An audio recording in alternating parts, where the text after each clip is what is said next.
A woman whose husband died in the Pike River mine explosion is organising a protest in response to authorities' refusal to consider re-entering the mine to find the bodies of the victims, if any are in that first part, which is called the drift. Bernie Monk, whose son was among the 29 men killed in the 2010 explosions, plans to approach the Prime Minister because he's discovered gas levels are safe enough to allow access to the mine's shaft. However, the mine's owner, Solid Energy, says that won't happen, and it's in the final stages of preparing to permanently seal the mine. Now, Anna Osborne, the widow of Milton Osborne, is spearheading the protest tomorrow at the mine as we approach the 6th anniversary of the Pike disaster. What people don't realise is if that seal goes up, it's ultimately putting the lid on my husband's coffin. Now, I want people to think about that because I haven't been able to bury my husband. My husband's still in the mine. If that seal goes up, that's the lid on his coffin. That, and that, we deserve another shot at getting in there, especially now that we know that the gas levels are safe to go in there. We've had people working in there preparing for these seals to go in that are actually not aided by any breathing apparatus, equipment and that. So we know that the gas levels are right to go in.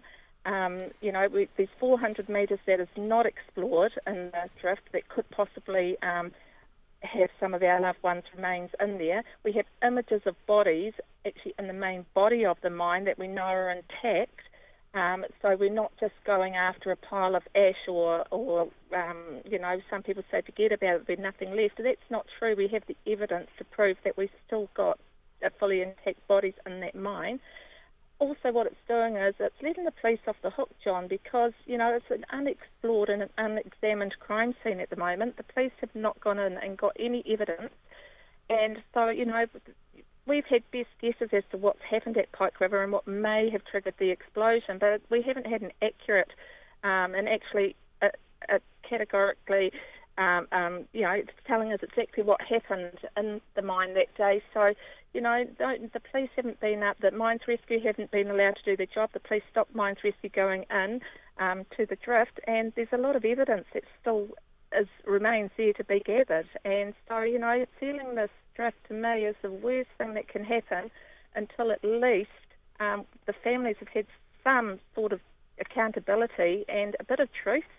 So the police haven't been up, Mines Rescue haven't been up, there's no crime scene examination. Peter Whittle is living in Australia. You're still in the appeal court, aren't you? You're still waiting to hear what's going on there. The bodies of the 29 are still inside. You have, nothing has happened, really, has it? And it must start to eat away at you. Oh, it's been a really, really tough 6 years, John, I must admit. And, it's taken a real toll on my health.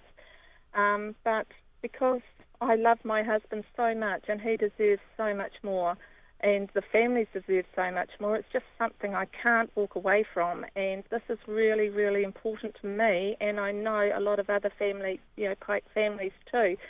I just feel like we've had lots of broken promises. We've had so many promises from the government saying, that they were going in to recover the bodies in the main body of the mine, and then when that didn't happen, they promised us a drift, and the mine has changed hands so many times, and what they've done there is actually on-sold my husband's body to these bloody companies, which I didn't give permission for either.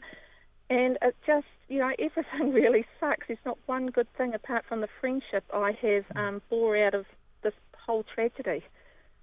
So your protest is at the gates of the mine, outside the gates of the mine, from 10 o'clock tomorrow. Do you go back there much? I used to go there quite often, but for me now with my health the way it is, I don't go as often. But it also is a really dark, horrible place, Pike River. That's where 29 men's remains are. That's where that's the place that killed my husband. It's not a nice place. I don't like going there. It's a shithole, if I can use that expression. It's an apt expression, having been there myself. I totally concur with you. Thank you, John. And so you're going to go to that shithole at 10 o'clock tomorrow morning to protest because it matters to you? Well, probably won't be at the portal. I dare say that we won't have that access, but we will get as close as possible to the Pike gates, and I'll be there. I'll be protesting. And who else will be there, Anna? Who else are you expecting to come? Because the other thing is it's a long trek. It is a long trek, I know, but I know there's people coming over from Christchurch, but we've got quite a few Pike families going to be there. We've got Damien O'Connor, the Labour MP, going to be there. We've got Tony Cockshaw, the Mayor, going to be there. We've got a couple of mine experts that are going to talk as well. So yeah, we've got we're hoping for as many people as possible because we really do need the support of the nation behind us on this one. And it's been 6 long years, and I know some people are quite sick of hearing about Pike River and are over it. But for me, it's something I just can't shut off, and it's something I'm living every day. And the love for my husband will never die. And so, while there's an opportunity of it still being unsealed, we need to get in there and see if we can get some closure for some of the families. Anna Osborne, that protest at Pike River, 10 o'clock tomorrow morning.